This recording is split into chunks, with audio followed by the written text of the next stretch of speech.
Ce week-end, les routes de la région avaient été classées noires par bison futé. En effet, les trois zones se croisaient entre les départs et les arrivées dans les stations de ski. Sur les routes et également dans les gares, l'affluence était là. Mais souvent, ces vacanciers passent dans des villes ou villages avant de monter dans les stations.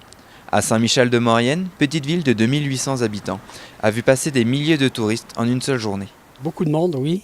Mais bon, le plan de circulation qui est mis en place par le préfet permet de gérer un peu ce flux qui est quand même important, c'est un des plus importants de l'année. Cette petite ville mauriennaise est située au carrefour stratégique pour plusieurs stations de ski.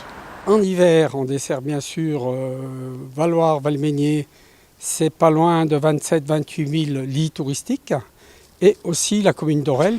Ce flux de vacanciers est une aubaine pour l'économie de la ville.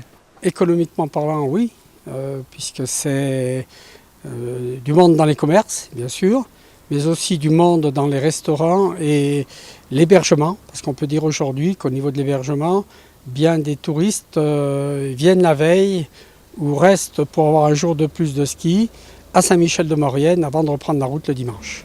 Croisés sur la route, certains vacanciers ont roulé toute la nuit. Donc on vient de Seine-Maritime, près de Rouen, on a mis 8 heures de route et puis on est parti à 1h du matin.